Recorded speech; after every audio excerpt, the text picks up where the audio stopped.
All right, we just went through a lot of information on navigating the Finder and how to find files. Let's look at some best practices here, things like file naming, for example. First of all, use folders liberally.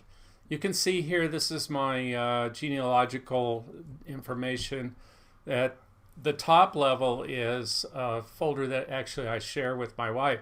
So she and I both share this folder for genealogy. Under that is family history, and under that is documents. So this is for my genealogical documentation, things like birth and death certificates, census information, and so forth. And you can see here there's a subfolder for census, and even then there's subfolders for specific family names, surnames. So I've made a pretty good use of nested folders here. The second one is what I call desktop minimalism. And let's say that is your desktop. Is that minimal? I don't think so. I have actually seen people that have desktops like this, and truthfully, they know where everything is. But certainly if someone else looked at it, they wouldn't know. All right, so what do we mean by desktop minimalism? First of all, move items to the documents folder if you want to keep them. And we've been talking about that all along. Move it to the appropriate place. There's a thing called stacks in the Finder that's specific to the desktop. And if you have the Finder active, go to the View menu and then say Use Stacks. And there's a shortcut for that. And then you can group those stacks by different kind. And I'm going to show you that in a second what it looks like. It's a quick and dirty way to clean up your desktop. Yeah, you still have lots of stuff on your desktop, but it kind of unwinds it for you.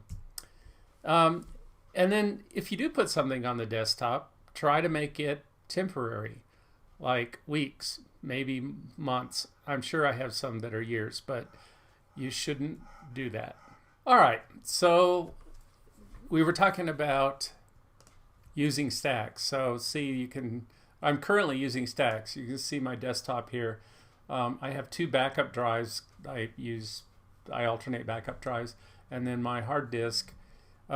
If I turn stacks off, what a mess.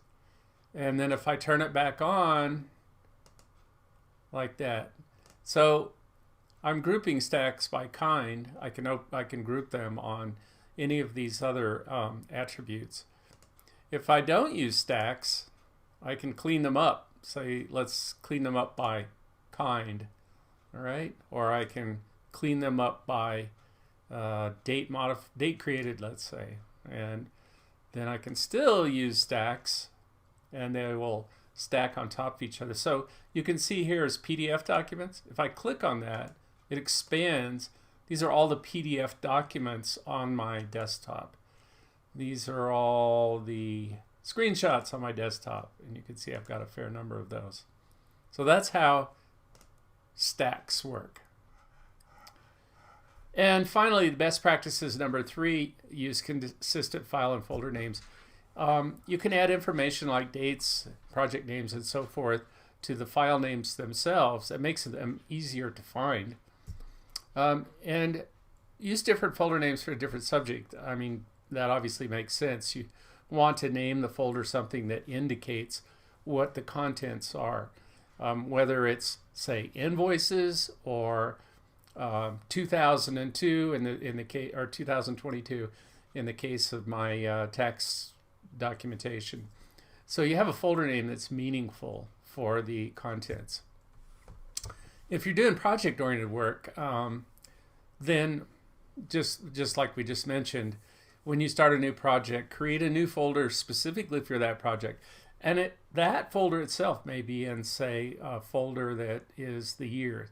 So you have a collection of 2022 projects, 2023 projects, whatever helps you sort through finding these things. So, and we just talked about this, consider using years or months or a combination of year and month for the folder name.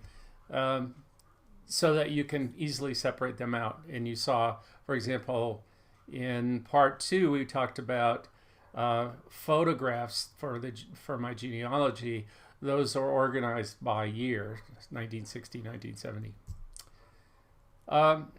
And just try to develop the habit of doing this. And one of the things I always do is say, oh, I'll get to that later. And, 18 months later, I'll look in my desktop and find a folder that I knew I should have put away. But I considered, I just put it off. So do it right away. And similarly, downloads and your junk on your desktop, clean those up right away before you forget about it. So we're going to leave you with some useful Finder keyboard shortcuts.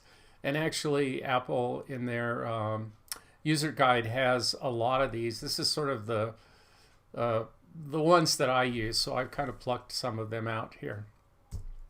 And some websites that you can go to. Obviously, a Google search will reveal these in more detail. All right, so that's it. Thank you for watching our presentation on Where's My Stuff, and we will have that occasionally. We will have it in person at the Senior Center.